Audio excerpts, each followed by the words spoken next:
الخلافات اللي كانوا بين هما ليبريين مهرسين. الامر كي داير، الباب راه معرس، غتشوفوه دابا، غنشوفوه من هنا راه كيبان الباب راه معرس، راه تنتق من بلاصتو ياك. هذا هو الباب نورمالمون العادي برانسيبال. مساءكم سعيد من ملعب 16 نوانبير بأولاد تيمة. مجموعة من الأسئلة هي متوجهة للسلطات الأمنية بمدينة ولاد تيمة، ومتوجهة للنادي المسير لفريق شباب هوارة، اللي كما قلنا احنا ملعب 16 نوانبير هو الشاهد على المباراة الرياضية. فعلا هي مباراة شادة، لأن جميع اللقاءات اللي كيتحتضنهم ملعب 16 نوانبير الفريق شباب هوارة فهي دازت في ظروف جيدة، والشاهد على ذلك مجموعة من المباريات اللي كانت كبيرة وكبيرة بزاف، لا في كأس العرش ولا في البطولة الوطنية ولا في تظاهرات أخرى. كان ضيف ديال شباب هوارة كان المغرب الفاسي، كانت الوداد البيضاوي، كان الرجاء الرياضي البيضاوي، وكانت فرق أخرى اللي كانت حاضرة في ملعب 16 نوانبير، وكانوا مقابلات كبار، وكان استتباب أمني، وكان حضور أمني جيد، وداز الأمور في ظروف جيدة.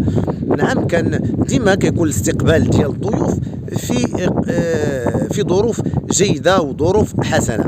ما وقع في الأحد الأسود إن صح التعبير فهو أمر شاد وخروج أمني ولا انفلات أمني.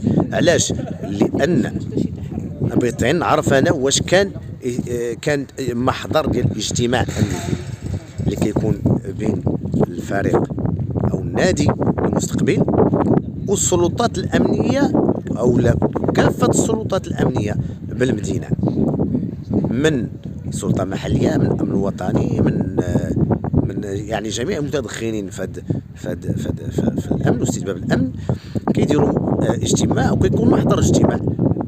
وإلا كان هذا الاجتماع يعطيونا نسخة منه باش نعرفوا شكون المسؤول وشحال عدد العناصر المطلوبة من أجل تغطية هذا الحدث. لأن كنعرفوا دائما الديربي السوسي، الديربيات السوسية كيكون واحد الشنآن، كيكون الجو مشحون، وهذا الشيء على يعني على مدة هذه كاين هذا الأمر.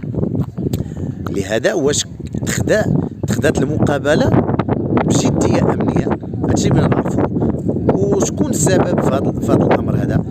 لأن وقعوا بزاف ديال الأمور خارج أسوار الملعب، ولكن للأسف ما قدرش السلطة تدخل لأن كان العناصر قليلة، وبطبيعة الحال كانت العناصر قليلة فما يقدرش تدخل خوفا على السلامة ديالهم. ثانيا بالنسبة للنادي، لأنه هو المستقبل وهو المعني، واش كان عنده شي تحرك، واش كانت عنده شي اتصالات، واش كان عنده شي امور تنظيميه في المستوى قبل هذه المقابله؟ لان كنعرفوا هذه المقابلات ديال فريق شباب هواره اللي كيكون مستقبل فيها فريق من الفرق السوسيه كيتسمى ديربي سوسي، كيكون يعني كتكون مقابله مشحونه لا داخل الملعب ولا خارج الملعب. اذا هنا خاص يكون واحد الخطه امنيه من اجل تامين المدينه وتامين الزوار وتامين جميع ممتلكات المدينه باش ما يكونش بحال هذه الانفلاتات الامنيه. للاسف حتى لي زانفيتي او الضيوف ديال المقابله تعرضوا لهذا الرشق بالحجاره، حتى الصحفيين ما سلموش. وللاسف ديما كنقول حيت هانتوما غتشوفوا في الخلف ديالي كيجلسوا الصحفيين في الفوق، حتى شي حاجه ما كتحميهم. وحتى فاش كتكون المراسله الاذاعات ولا المباشر التغطيه المباشره لاحد القنوات فممكن تسمع كلام نابي. اذا ما كاينش منصه خاصه بالصحافه، وهذا الامر مشين ودائما ما كنت كندد به في ملعب 16 نوانبير. ولكن للاسف جابوا جوج باريرات وجوج كراسه اللي جوج الناس يجلسوا والباقي واقف، وما كاينش ظروف التغطيه الصحفيه، ما كاينش ظروف التغطيه الاعلاميه الجيده. مجموعه من التفاصيل، مجموعه ديال الامور، مجموعه ديال الاحداث المتشابكه للاسف ادت لهذا الفعل. هادشي اللي ما بغيناش نشوفه في قادم المقابلات، هادشي اللي ما بغيناش نشوفه في قادم الدورات.